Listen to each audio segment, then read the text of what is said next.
right. Do chapter 3. We are just bulk doing these right now. The Life and Adventures of Santa Claus 0103. Excuse me. Some of these chapters are way shorter than others. But I'll be doing 7 chapters today for just over 5,500 words.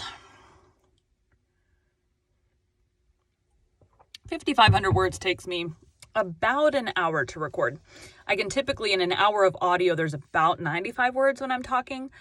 I talk slightly faster than most narrators because the average is like 9,300, so I'm only like 200 words more an hour. Sometimes, depending on the book, sometimes I'm slower than that. It depends on the book. If you're doing like a soft, quiet scene, the words are going to be more drawn out. That is just how it goes. Or if you have an action scene, it's going to be even faster because you're talking faster to get all the action into the scene, like the swords, and that you wouldn't want to do like, and then he slashed him with his sword. Like, no. At least that's not how I do it. I've never heard anyone do it that way either. Today we'll be continuing The Life and Adventures of Santa Claus. 3. The Adoption. The Master Woodsman suddenly rose, with knitted brows. "There is a strange presence in the forest," he declared. Then the Queen and her nymphs turned and saw standing before them Necile, with the sleeping infant clasped tightly in her arms, and a defiant look in her deep blue eyes. And thus for a moment they remained, the nymphs filled with surprise and consternation. But the brow of the Master Woodsman gradually clearing as he gazed intently upon the beautiful immortal, who had willfully broken the law. Then the great Ak, to the wonder of all, laid his hand softly on Necile's flowing locks, and kissed her on her fair forehead. "For the first time within my knowledge," said he gently. "For the first time within my knowledge," said he gently, "a nymph has defied me and my laws. Yet in my heart can I find no word of chiding. What is your desire, Necile?" "Let me keep the child," she answered, beginning to tremble and falling on her knees in supplication. "Here, in the forest of Burzee, where the human race has never yet penetrated?" questioned Ak. "Here, in the forest of Burzee," replied the nymph boldly. "It is my home, and I am weary for lack of occupation. Let me care for the babe. See how weak and helpless it is. Surely it cannot harm Burzee nor the Master Woodsman of the world."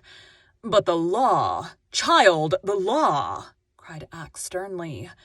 "The law is made by the Master Woodsman," returned Necile.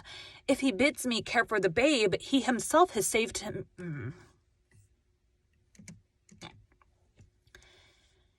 If he bids me care for the babe, he himself has saved from death. Who in all the world dare oppose me?" Queen Zerlin, who had listened intently to this conversation, clapped her pretty hands gleefully at the nymph's answer. "You are fairly trapped, O Ak," she exclaimed, laughing. "Now I pray you give heed to Necile's petition." The woodsman, as was his habit when in thought, stroked his grizzled beard slowly. Then he said, "She shall keep the babe, and I will give it my protection. But I warn you all that as this is the first time I have relaxed the law, so shall it be the last time. Nevermore, to the end of the world, shall a mortal be adopted by an immortal. Otherwise would our abandon our happy...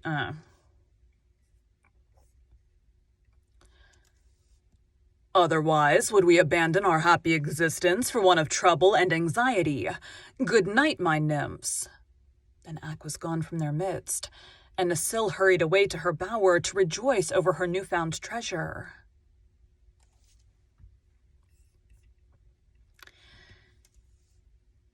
Thank you for joining Bite at a Time Books today, while we read a bite of one of your favorite classics. Again, my name is Bree Carlisle, and I hope you come back tomorrow for the next bite of The Life and Adventures of Santa Claus.